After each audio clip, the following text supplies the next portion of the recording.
Bueno, vamos entonces a seguir hablando de la función transferencia. Vamos a usar un ejemplo de segundo orden, es decir, una ecuación diferencial de segundo orden. Entonces, aquí está ya. Y' denota la segunda derivada de y con respecto del tiempo. Bueno, con tiempo al cuadrado. Más a cuadrada por y', la primera derivada. Más b veces y de t igual a u de t. U de t es la señal, la entrada, la señal exógena, ¿no? A y b son constantes. Si yo aplico transformada de Laplace, ¿qué nos queda? Considerando condiciones iniciales nulas. Ya dijimos que siempre que hablemos de función transferencia, hablaremos de condiciones iniciales nulas, ¿no? Entonces me queda simplemente s cuadrada y de s. Ahí aparecerían las condiciones iniciales que no voy a considerar ya. Más a por s y de s, más b y de s igual a u de s. ¿Sí? Ahora, ¿qué sigue? Pues hacer un poco de álgebra nada más, ¿no? Es decir, voy a agrupar el y de s que multiplica ¿a quién? Que multiplica a s cuadrada más as más b, y esto es igual a u de s. ¿Sí? Ahora sí, ya tengo mi función transferencia, ¿no? Es simplemente y de s en u de s, y esto es igual a 1 en s cuadrada más as más b. Entonces, recordemos la definición de función de transferencia es la relación de la variable de Laplace, de la transformada de Laplace, de la variable de salida entre la transformada de Laplace de la variable de entrada, considerando condiciones iniciales nulas en el sistema. En este caso, esa es la función transferencia. En general, la función transferencia, ¿qué va a ser? Aquí en el numerador tenemos la unidad, un escalar, pero en general puede haber un polinomio también. Entonces, en general, la función transferencia va a ser un polinomio numerador sobre un polinomio denominador. Decimos que es una función racional en la variable compleja s. ¿Sí? Polinomio numerador en la variable compleja s entre un polinomio denominador en la variable compleja s. Una reflexión interesante que nos da una definición alternativa para la transformada de Laplace es ¿qué pasa si consideramos si u de s fuera la unidad? ¿Qué significa eso? En ese caso, ¿cuánto vale u de t? ¿Sí? Pues recuerda, esto es la delta de t, es decir, la transformada de Laplace de una señal delta de t o una señal impulso unitario es la unidad. Si este fuera el caso, entonces se fijan que y de s en u de s, pero ahora u de s vale 1, ¿no? Entonces ya no la ponemos. Y de s simplemente igual a la función transferencia, 1 en s cuadrada más as más b. Y esto es una manera alternativa de definir la función transferencia. La función transferencia se define de manera alternativa como la respuesta del sistema en el dominio de Laplace ante una entrada impulso unitario, o simplemente la respuesta al impulso del sistema en el dominio de Laplace. Así se le conoce también a la función transferencia. ¿Sí? Bueno, ese es simplemente un detalle, ¿no? Ahora volvamos entonces a nuestra función transferencia.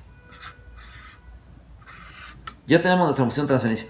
La función transferencia también luego es común denotarla por GDS, ¿no? O cualquier otra letra. Entonces yo digo que YDS en UDS es igual a GDS.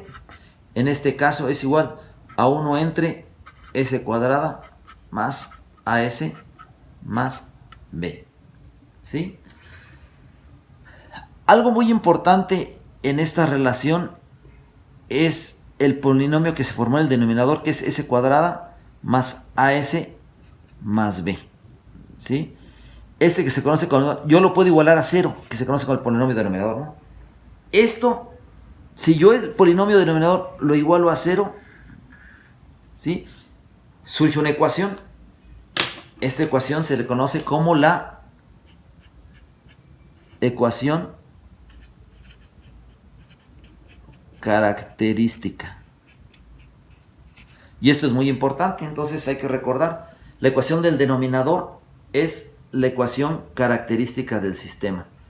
Ahora, las raíces de esta ecuación es lo que se conoce como los polos del sistema. Sus raíces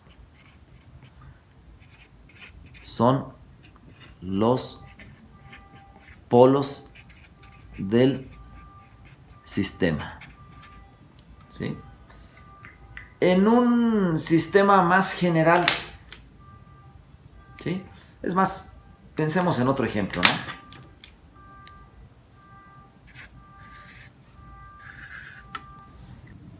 Bueno, entonces retomemos nuestro ejemplo de segundo orden ahora.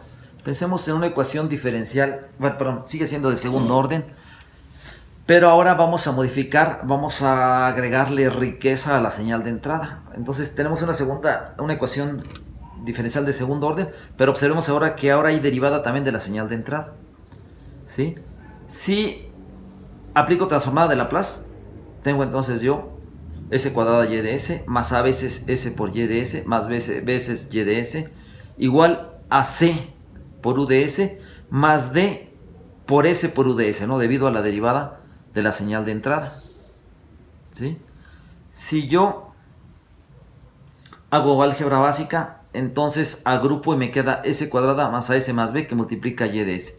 Por el otro lado tengo u de s multiplica c más d por s. ¿Sí? Y ya tengo mi función transferencia, la relación, la salida en el dominio de Laplace entre la señal de entrada del dominio de Laplace me queda c más d de s entre s cuadrada más as más b. ¿Sí? Recordemos entonces, si yo tomo el denominador y lo igualo a 0, es lo que habíamos dado en llamar la ecuación característica. Recordemos también entonces que las raíces de esta ecuación, es decir, los valores de s que la satisfacen, son los polos del sistema. Y ahora una novedad, ¿qué pasa con el numerador? Bueno, desgraciadamente no tiene un nombre. Si yo tomo la ecuación del denominador y lo igualo a 0, pues esa ecuación como tal no tiene un nombre, pero sus raíces sí. Sus raíces son muy importantes y se les conoce como los ceros del sistema, o si ya queremos ser más precisos, se les llama los ceros finitos del sistema. Más adelante veremos por qué eso de los ceros finitos, porque en general también hay ceros al infinito, ¿no? Pero entonces, de manera genérica les decimos los ceros del sistema. Entonces, aquí está nuestro segundo ejemplo.